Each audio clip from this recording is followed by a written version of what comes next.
Selamat pagi, Godly Family yang dikasihi Tuhan. Pagi hari ini kita akan bersama menikmati teh hangat, teduhkan hati, hadirkan semangat.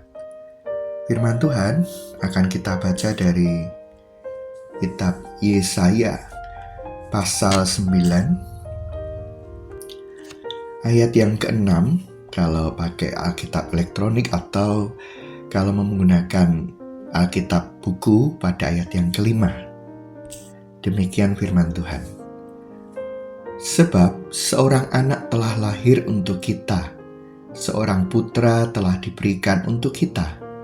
Lambang pemerintahan ada di atas bahunya, dan namanya disebutkan orang, Penasihat Ajaib, Allah yang perkasa, Bapa yang kekal, Raja damai. Demikian firman Tuhan.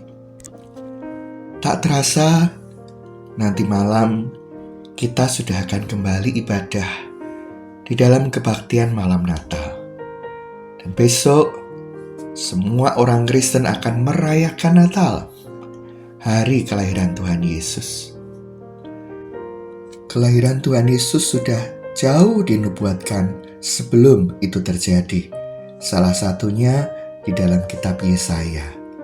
Yang sudah kita baca tadi, di sana dikatakan bahwa Dia adalah penasihat ajaib, Allah yang perkasa, Bapa yang kekal, Raja damai. Ketika kita mendengar istilah atau sebutan penasihat ajaib, kata ajaib di sini digunakan hanya untuk Allah. Kita melihat bahwa Mesias ini bukan Mesias biasa, tetapi Allah yang menjadi manusia. Oleh sebab itu, dengan segala kebijaksanaannya, dengan segala hikmatnya, kita bisa melihat Allah.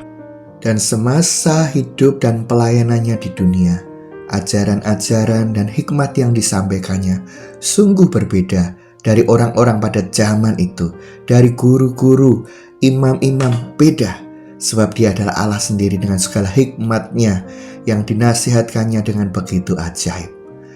Dia juga disebut Allah yang perkasa, karena melalui keperkasaannya, kemahakuasaannya, Dia bisa mengerjakan dengan tuntas karya keselamatan itu.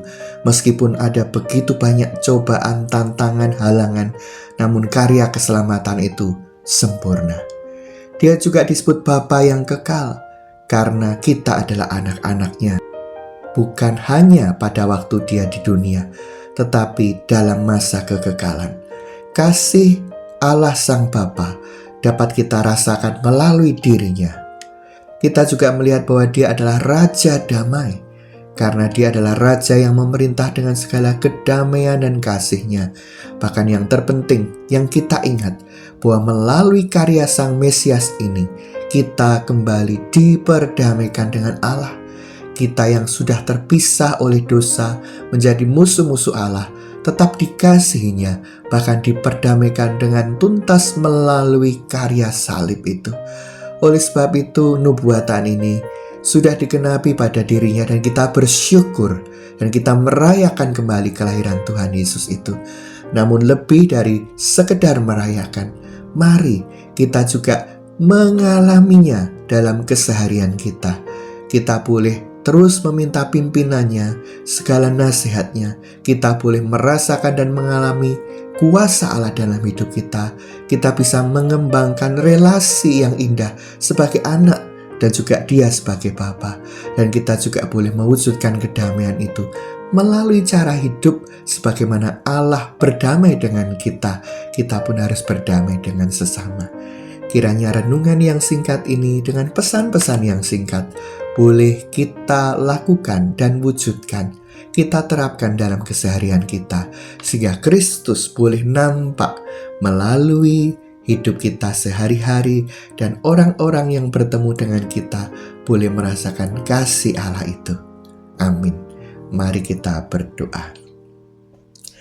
Bapa di surga, kami bersyukur karena 2000 tahun yang lalu Engkau boleh mengutus Sang Firman Allah, Sang Putra Allah, sehingga turun ke dunia menjadi Mesias bagi kami, menjadi penyelamat bagi kami. Dan hari ini serta besok kami akan merayakan hari kelahirannya. Kiranya kelahiran Kristus sungguh berdampak dalam hidup kami.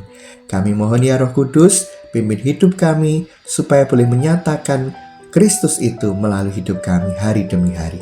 Di dalam nama Tuhan Yesus kami berdoa. Amin.